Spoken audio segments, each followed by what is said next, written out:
Today we will read Chapter 2, pages 22 to 26 of the English reader Little Lord Fauntleroy. But before we begin, I would like to give you a recap of the previous lesson. In the previous lesson, we learned that when Mr. Havisham, the Earl's lawyer, saw Mrs. Errol, he liked her, and he also realized that she had married Captain Errol not for his money or social status, but because she had genuinely loved him. Mr. Havisham told Mrs. Errol about the Earl's dislike for her and his plan to keep Cedric away from her by providing her with a separate house. He also told her that she would not be allowed to visit Cedric at the castle, but that Cedric could visit her.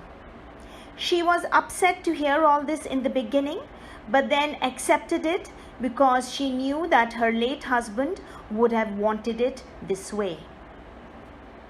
Let's turn to page 22.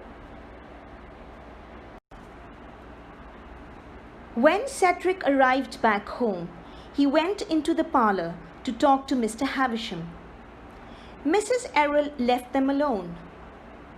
Cedric wanted to know what exactly an earl was, since one day he would be one. Mr. Havisham explained that an earl is a very important person in England. Like the president, Cedric said. Not exactly, said Mr. Havisham.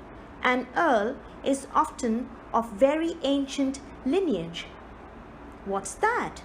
Asked Cedric. Of very old family. Very, very old. Ah, said Cedric. I suppose it's that way with the apple woman in the park. She is so old, it would surprise you how she can stand up. She's 100 years old, I should think. I'm afraid you did not quite understand me, Mr. Havisham explained. When I said ancient lineage, I didn't mean old age.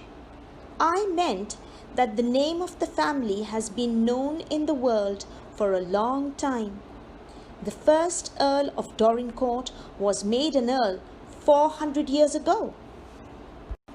Well, well, said Cedric. That was a long time ago. What does an earl do? A great many of them have helped to rule England. Some of them have been brave men and fought in great battles. I should like to do that, said Cedric. My papa was a soldier, and he was a very brave man, as brave as George Washington. I'm glad that earls are brave. That's a good thing. George Washington was the first president of America. So he's talking about the first president of America, and he's saying that his father was as brave as George Washington. There is another good thing about being an earl, said Mr. Havisham slowly. Some earls have a lot of money. That is good, Cedric said innocently. I wish I had a lot of money. Why?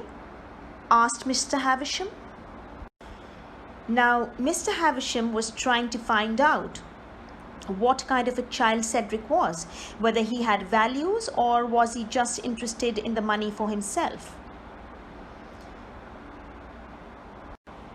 Well, explained Cedric, there's the apple woman. If I were very rich, I would buy her a tent and a little stove. And then, oh, I'd give her a shawl so her bones wouldn't feel so bad. Her bones are not like our bones. They hurt when she moves. If I were rich enough to help her, I guess her bones would be all right. And what else would you do if you were rich? Asked Mr. Havisham. Of course I'd buy Dearest all sorts of pretty things. And then Dick. Who is Dick? Mr. Havisham interrupted.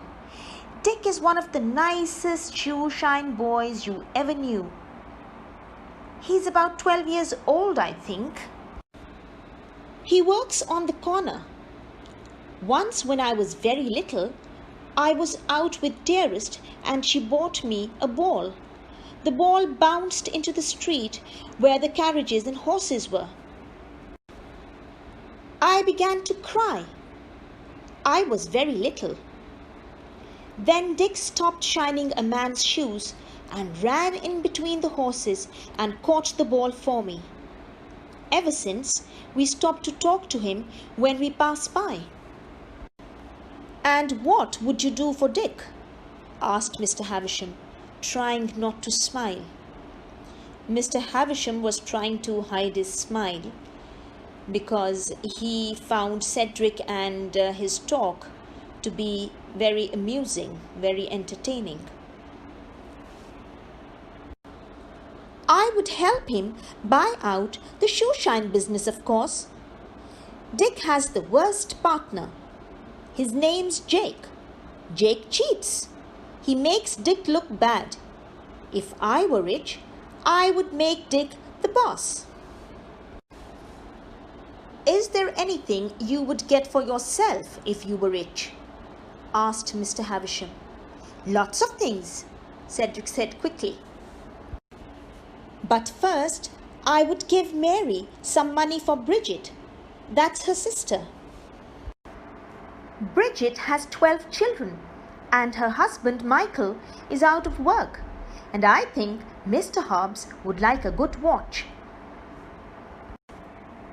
Just then, Mrs. Errol came in. I'm sorry to have left you for so long, she said to Mr. Havisham, but Mary's sister came to see me. This young gentleman, said Mr. Havisham, has been telling me about some of his friends and what he would do for them if he were rich. Mr. Havisham is calling Cedric young gentleman. Bridget is one of his friends, said Mrs. Errol. She is in great trouble now because her husband is very sick. Cedric slipped off his big chair. I think I'll go and see her, he said, and ran out of the room. So we will stop here and we will continue reading from here next week. I would also like you to answer a few questions for me. You can send the answers to these questions by making an audio or a video and then by sending them to me. Question number 1 is, what do you understand by the term ancient lineage? Question number 2, what things did Cedric want to buy for the apple woman? We will meet again next week. Till then, goodbye.